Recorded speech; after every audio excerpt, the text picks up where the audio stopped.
All right, looks like we're live. Hello, everyone, and happy Thursday. Nick Morrow here with Occupy Fantasy, as always, helping you break down this week's UFC card on both DraftKings and FanDuel. And from a betting perspective, we're going to go through fight by fight, really going to dig into the matchups, what I'm seeing on film, who I think is going to win, giving you a prediction for every single fight, but also talking through the fights from a DFS angle. Obviously, Occupy Fantasy here. We specialize in DFS. So I'm going to be leaning on the model a little bit. Still waiting on some data for that, obviously. This fight card will be taking place at 3 a.m. on Saturday, so much earlier, which is why we're going live a day early here.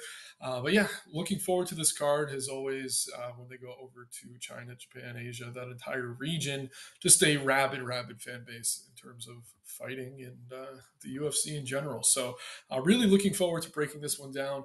Coming off a pretty fun card at UFC 319, well, 3 and 3 in best bets, did hit one of those long shots, which we've done, I think, most of these shows we've done so far. But 3 and 3, a little bit disappointing. Comes out super dominant. Did not find the finish, though. It would have been a nice 4 and 2. But we're going to roll into this week. I get another 5 best bets at the end of the video, as long as some long shots, as well as some long shots, excuse me. But as always, please like the video, subscribe to the channel. Also, check out the links in the description below. Occupy Fantasy, one of the lowest points of price in the industry as far as premium content goes. You get access to the lineup builder, ownership projections, the model, and just our Discord. We have a lot of sharp guys talking about the fights all week. As UFC news breaks, we're always in there kind of joking around, laughing it up. But yeah, more than anything, it's a great resource. Whenever you guys have questions, if you are in the Discord, feel free to at me. Still doing some MLB grinding. I'm also going to be involved with the NBA team. We got NFL around the corner. I know a few of you probably play this preseason slate going on right now. But yeah, everyone hyped for NFL. But again, one of the lowest points of price. I don't know how to phrase this. One of the lowest price points in the entry. I still can't do it. One of the lowest price points to get premium content in the industry here at Occupy Fantasy. Clip that one.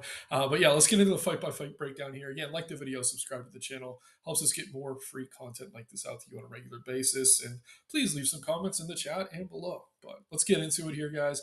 As always, going to start at the top of the card with the main event. We do have a 5-round main event here between Zhang Mingyang and Johnny Walker. Will it go 5 rounds? Almost certainly not. I believe the over-under is set at 1.5, and it is very juiced to the under.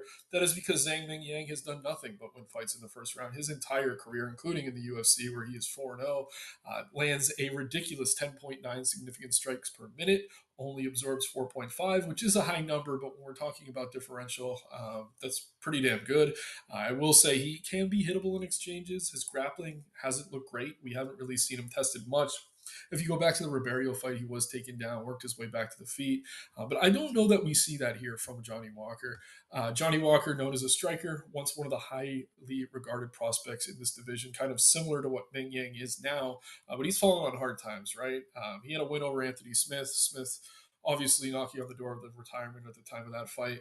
Losses back-to-back coming into this one against Volkan Ozdemir and Magomed Ankalaev.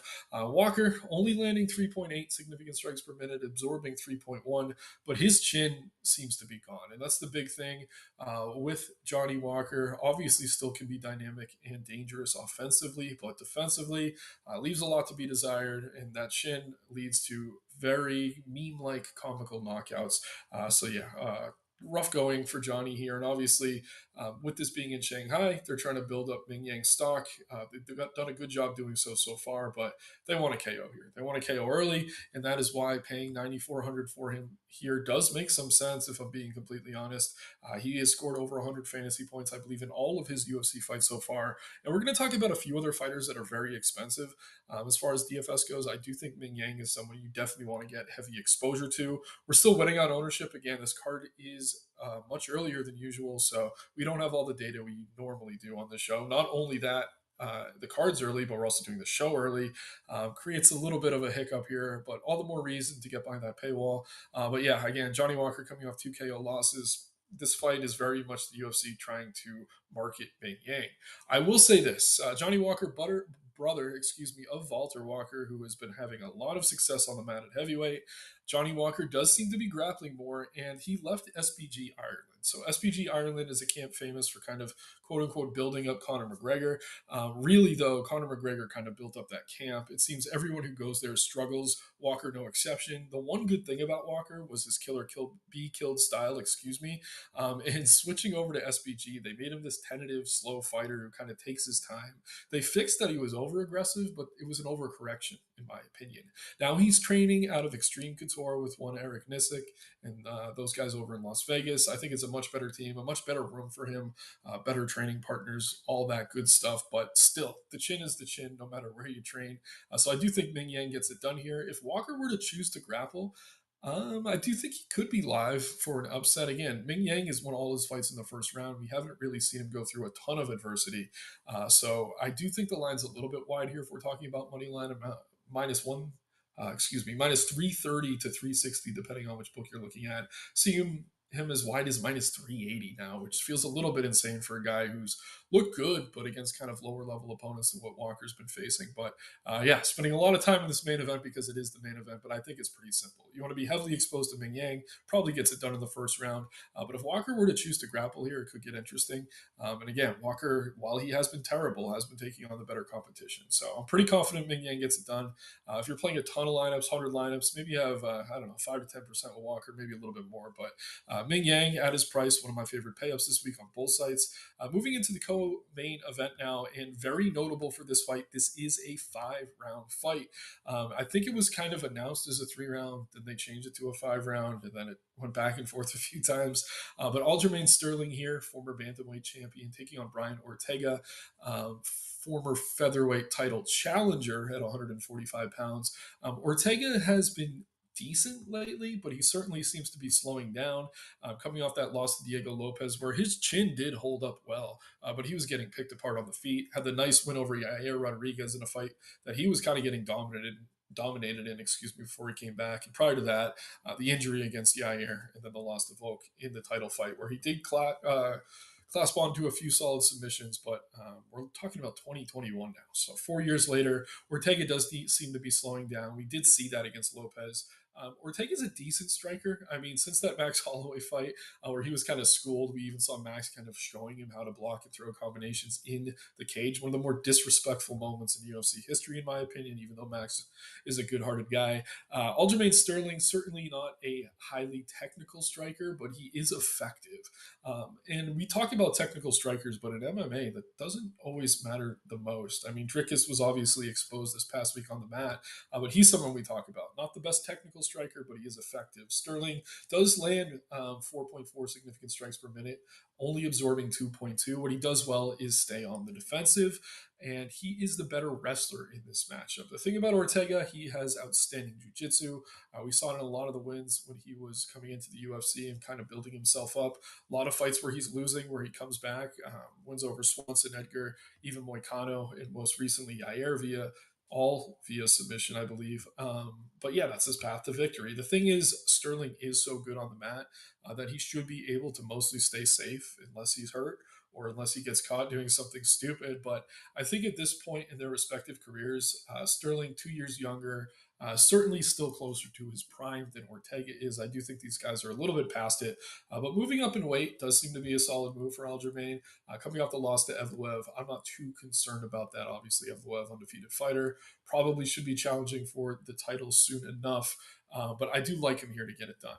But looking at prices, Ortega is an example of someone who could score well even in a loss. Again, 5-round fight that does probably boost his ownership maybe more than it should be. I do like Sterling here to get it done, and I do like Sterling a lot if you could find the salary for him, although we are already very high on Ming Yang, so it's a little bit tough to fit both of these guys in the same lineup. It will be a popular build, though. I think there are cheap underdogs on this card that do have upside, which kind of allows you to pay up a bit more than on some of the other slates we've been talking through recently. But yeah, I do like Sterling here to get it done. I like him in DFS, 5-round fight. Sometimes when we see two grapplers, it turns into kind of a low volume striking affair. I think more likely than not, though, Sterling knows he's going to be safe in Ortega's guard if you can push him up against the cage. Out in open space, maybe is a different story. But I do think Sterling probably does mix in the wrestling here. He averages 2.5 takedowns per 15 minutes. Again, 25-minute fight here, and probably gets it done via decision. Another really fun matchup here between Waldo Cortez Acosta and Sergey Pavlovich. Pavlovich was on that crazy run before he challenged for the title and got KO'd by Aspinall, and then lost to his former training partner in Alexander Volkov, where his footwork was exposed in a big way. Since coming off a win over Jairzinho Rozenstruik, who in my opinion should not have been cut from the UFC, but Pavlovich did show that he can rest a little bit, had a few takedowns, some solid control time in that fight, showing a bit more well-rounded of a game. Kind of similar to Johnny Walker, obviously not quite far past his prime as Walker is, but a guy who I prefer to kind of be a little bit crazy in there. And he's taking on a fighter in Cortez Acosta who I thought lost his last fight. I am biased. I was on Sergey Spivak there. But yeah, he did get the win over Spivak in a decision, 110 significant strikes. I don't know why Spivak wasn't more aggressive in trying to take that fight to the mat, but Cortez Acosta is a heavyweight who's exceeded my expectations. But when you kind of look at who he's fighting, it's not that surprising. Like I thought Spivak could beat him. Spawn moved up a weight class where Cortez caught him. Prior to that, Despania no longer in the UFC. Arlovsky no longer in the UFC. Bresky, I don't know if he's in the UFC. Not to hate, but he probably shouldn't be. Lost to Rodrigo de Lima, who's actually with PFL. Chase Sherman, Vandera. You go through every single one of his UFC wins, and I usually don't like to go that far back when we talk about these matchups. But other than the Spivak one, there's not a ton that's all that impressive. And he has had a few KOs recently, but more of a decision type fighter. When we talk about the stats, he does actually land more volume than Sergey, but a lot of the reason for that is Pavlovich was ending a lot of fights quickly, just kind of chasing those KOs and having success doing so. Um, if we're talking about footwork here, I actually think Cortez Acosta could give Pavlovich some trouble. He does fight well behind the jab, but surprisingly, Pavlovich actually has a 6-inch reach advantage. So Cortez Acosta a little bit taller but shorter arms, and Pavlovich, I think, is just so powerful, and he does have the chin that he should be able to kind of crash the pocket here and find that KO. If he does, he's going to be good for his price. If he doesn't, you're probably overpaying if this goes to decision. Again, just landing 4.5 significant strikes per minute. Cortez Acosta, again, just an annoying opponent to face. He is pretty solid defensively for the most part. We haven't seen him knocked out in the UFC, but I do think that's the most likely outcome here. I will say heavyweight MMA, there is always viability on the underdog, even at a high level. I don't mind mixing in some Pavlovich, but Cortez Acosta, the pick for me here, probably a KO in maybe the second round or late in the first. Let's check out the chat here, guys. Haven't had a chance to yet. Not really many comments yet, but that's all good. I definitely appreciate you guys tuning in. Again, like the video, subscribe to the channel. Check out the links in the description below. Just $7 for entry to all our premium content. Again, no ownership yet this week, having to record this a day early with these fights taking place at 3 a.m. on Saturday. But let's get into the next matchup here. One of the more competitively lined fights on the card. And forgive me, I didn't talk through the money lines on the last two fights. Sterling as good as a minus 280 to as wide as a minus 310, depending on what books you're looking at. I do think that's wide, but we'll see in the best bets. I do have a good angle for that fight, I think. The Pavlovich minus 250. You can improve that price a little bit, either taking him on the point spreads on DK or via KO. But I think that line's about where it should be. A closer lined fight here between Suma Derji and Kevin Borjas. Really interesting matchup at, I believe, flyweight, right? Suma Derji has a career flyweight, but I always think when I see this guy that he could probably fight at bantamweight, have a little bit more success. But yeah, this fight will take place at 125 pounds. Suma Derji is huge for the weight class, and honestly, Borjas is kind of small for the weight class. Only listed 3 inches shorter than Suma Derji here. I would be surprised if that's accurate. 4-inch reach advantage listed as well. I think that's going to be a little bit wider as well. But when we look at these two, I do think this is going to be a competitive fight. Suma Derji, as good as he is on the feet, not a great grappler, not going to necessarily have to worry about that here against Borjas. But at the same time, he does make mistakes defensively on occasion. We saw that Matt Schnell fight, one of the best fights of the year in 2022. I mean, he was landing big shots, getting taken down, eating big shots, kind of sacrificing his defense for offense. And against someone like Borjas, that might not be wise. Suma Derji, though, coming off a decision win over Mitch Raposo, not someone I rate all that highly. Prior to that, losses to Johnson Elliott and Schnell. Tough to get too hard on him for any of those, especially with how well that Tim Elliott loss is kind of aging well after his performance last week. But yeah, I do think Suma Derji is the rightful favorite here. But if we're looking for underdogs, Borjas interests me a lot. So not only is he live to get the win, he lands 5 significant strikes per minute. Obviously, higher volume as a striker is certainly going to be favorable in terms of of DFS scoring, and he's been pretty impressive. The win over Rodriguez, very competitive fight for the most part. He did have the knockdown though, kind of showed his power. So while we haven't really seen him completely knocking guys out, we do know he kind of packs a punch. I will say, I think the length for Sue here, especially with the home crowd behind him, is kind of a tough gap to kind of close. I'm leaning Sumadurgi right now. I can see myself maybe flipping this pick after weigh-ins, after digging a little bit deeper. Sue the pick for me right now, but so far of all the underdogs we've talked about, I actually think Boras is probably my favorite. I do think the field's going to be there as well. Just looking at the money lines, really not a hot take at all. Would be a hot take, I think, to be pretty heavy on the underdog here. We have, let me get these names right. I try to make a point to get these names pronounced right. Tai Lake Nuarji taking on Kiefer Crosby. Nuarji making his UFC debut here. I think he's in from the road to UFC, right? Let me just pull up his Tapology on my other monitor. Um, Actually, no, this was not a road to UFC guy. He did win on the road to UFC, but it wasn't a tournament fight against Hansul Kim. KO via elbows there, fighting for NISA, WKG, and M1. Shoe combat since then. His last win came against an opponent with a 1-1 professional record. So it's tough to love him here as a favorite.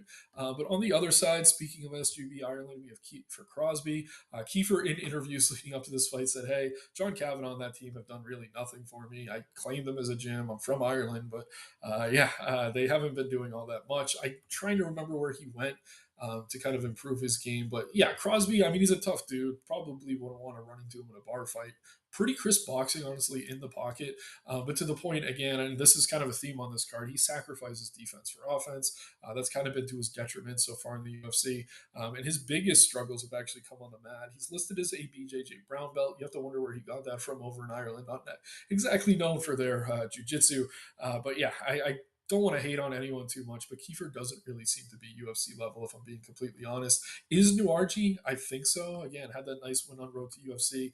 He is going to be a much longer and taller fighter here, listed at 6'2", 5-inch reach advantage. He is a southpaw, which is going to give tough looks to Crosby as a pretty conventional striker. I do think he gets it done, but whenever we're talking about these newcomers, and we saw with Alibi Idris last week, that was a tough final, just didn't show up. This guy's going to have the crowd behind him, but we're looking at money lines of minus 500, minus 490. That's just absolutely insane to me, even against someone like Crosby, who I don't think is necessarily UFC level. I do think for DFS, you do want exposure to Naraji because his win condition is probably early via finish. But if we're comparing him to guys like Ming Yang Sterling, I do think he's riskier. I don't love getting to a ton of Crosby, but if you're trying to jam in a bunch of favorites, I think you can certainly do worse. Again, I just think Crosby's a little bit too hittable. I don't think Nuvarji's going to really lean on the grappling here. But at the same time, I mean, I don't know.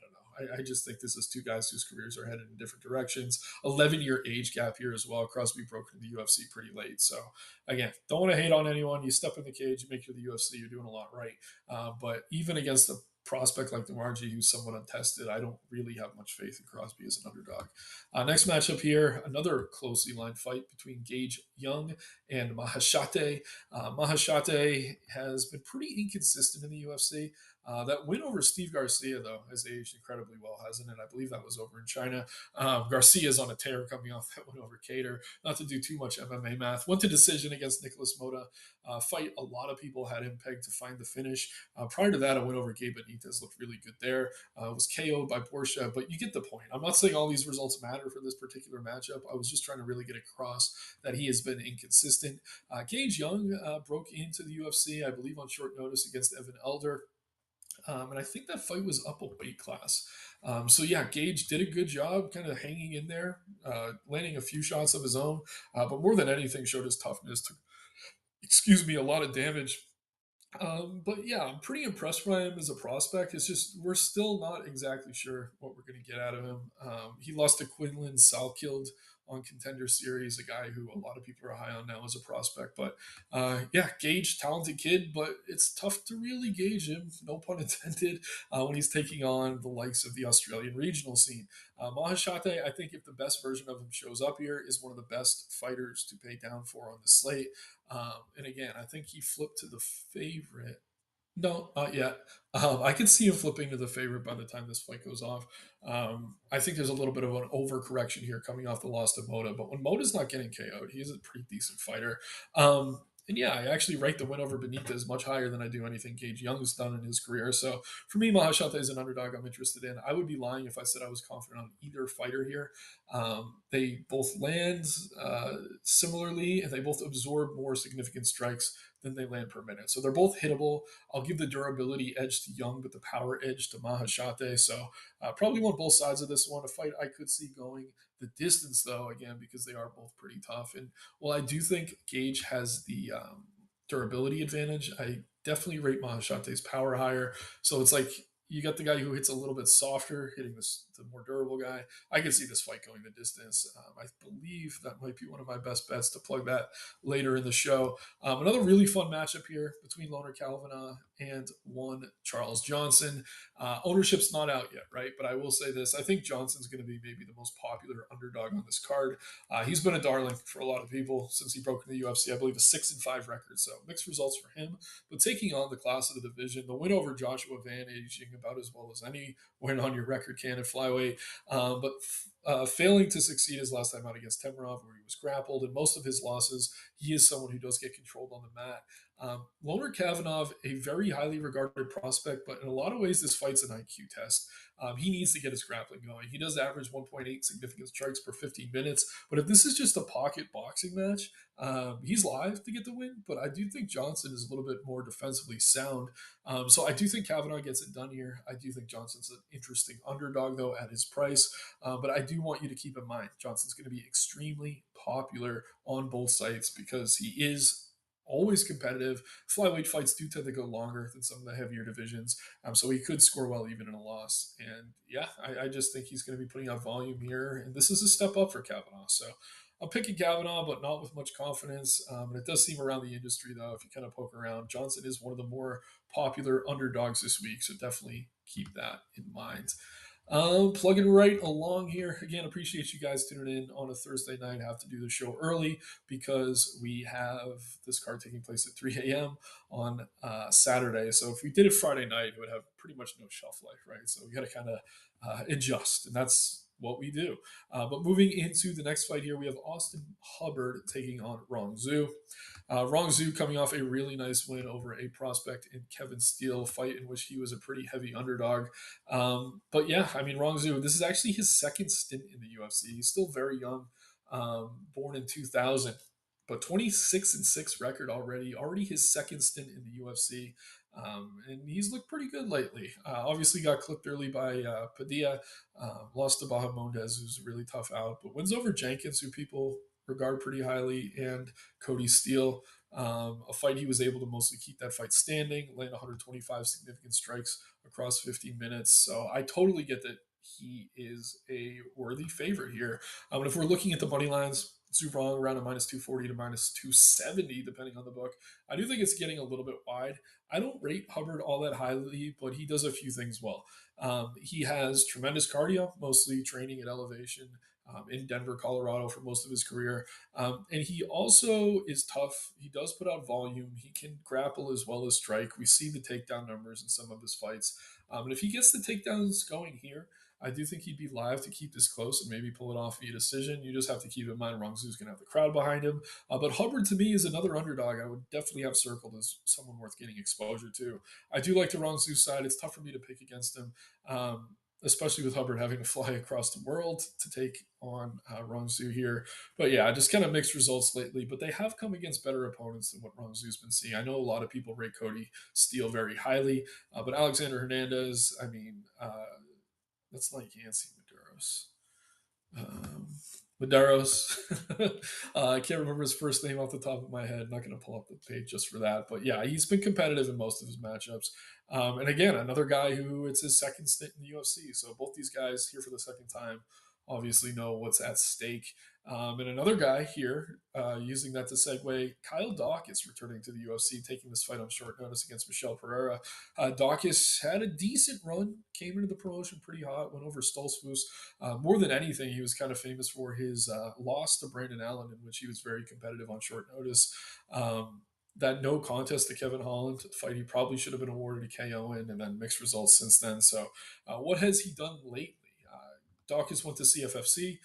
fought for the belt there after a few wins via finish, and he's right back where he belongs now in the UFC. I do think he's a guy who can hang at the UFC level in spite of the mixed results, but he's in a tough spot here, especially on short notice against Michel Pereira. Pereira coming off a terrible performance in which he was outstruck by Abus Magomedov. Prior to that, the loss to Fluffy, can't really get on him for that, but he had been on a tear. And he's another guy who recently shifted camps, not recently anymore to Extreme Couture, but early in his career, we'd see him doing backflips, acting like he was a Tekken character, just jumping off the cage, dancing to the cage, gassing himself out. A lot of stupid stuff, right? But yeah, I mean, that team has really settled him down. But in that last fight against Abus, it looked like maybe they settled him down too much. Just really low volume striking affair. Didn't seem to hold his cardio well. So if we get that version of him here, I do think Dawkins is very live as an underdog. Obviously, Doc is very hungry here, returning to the promotion. But if Pereira returns to form, which I expect he will, I do think he's a side. I do think he probably finds an early finish.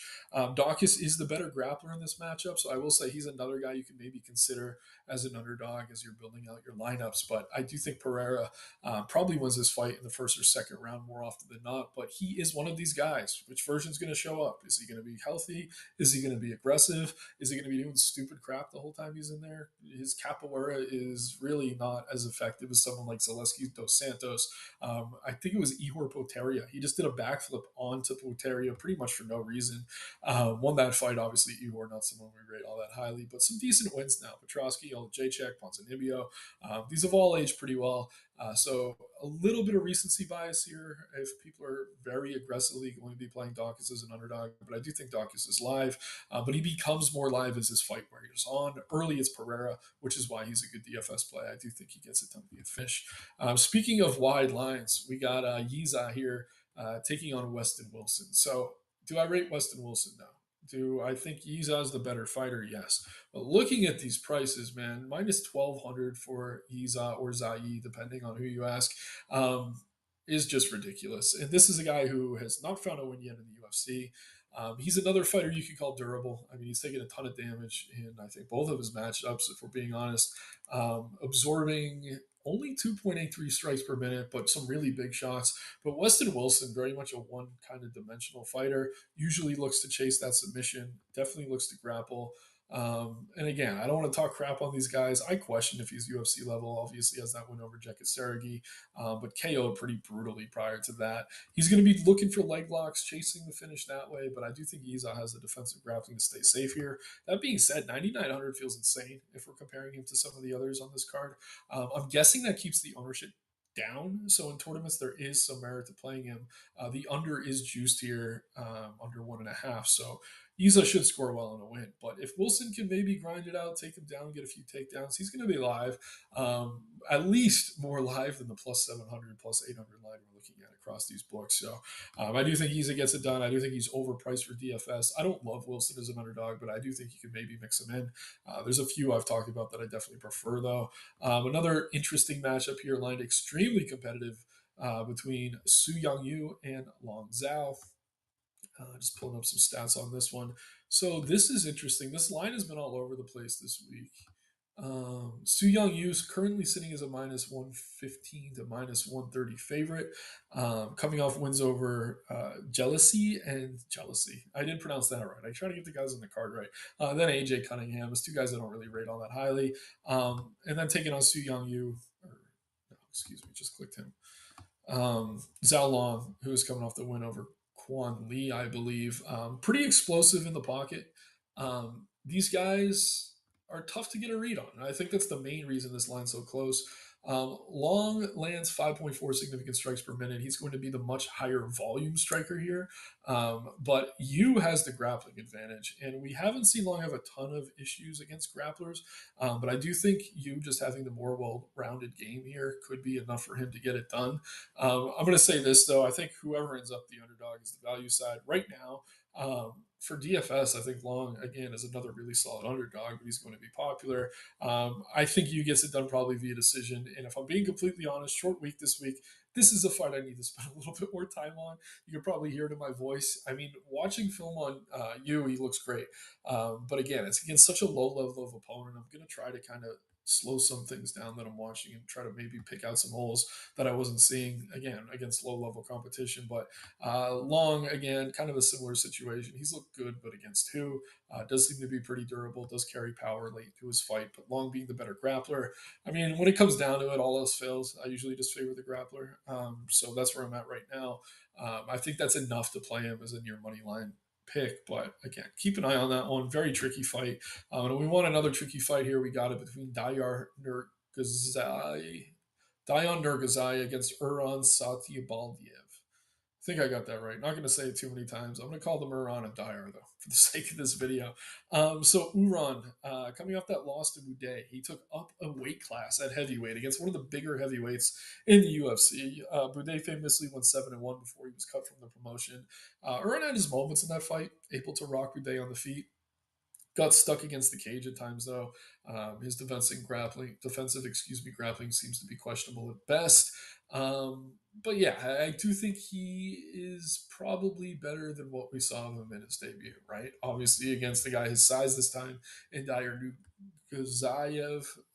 Excuse me. But Dyer, another guy who I think underperformed. Pretty heavy favorite, I believe, against Brenson Ribeiro, was taken down and then submitted there. Definitely the better technical striker in this matchup, but like I said earlier, technical ability doesn't always get it done. Looking at the money line, Uran is the -140 to -150 favorite. I like him here. I think he probably gets it done via decision, but this is a fight I want to again spend a little bit more time on with this being the short week because I think Dyer has some grappling upside. We actually saw him take down Ribeiro twice.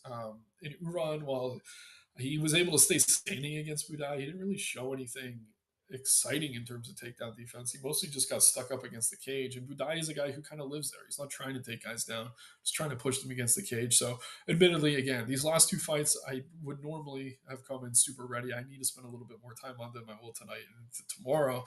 But right now, I think I favor the Uran side because I don't know. I just think he's grittier. He's probably more likely to survive 3 rounds. And for Gazai to kind of suffer a loss to Ribeiro, given how inconsistent Ribeirio's been, it's just tough for me to back him. Like losing to Bidet via decision and being outweighed by probably 50 pounds at the time that fight started. I mean, I don't mind it. So Uran for me here, but I do reserve the right to change his pick. Definitely follow me on Twitter at Nick Morrow DFS. My picks come out probably tomorrow. I got to get my article done tonight where I'm picking every single fight on the card. But also, guys, just get behind that paywall. Again, $7 for entry.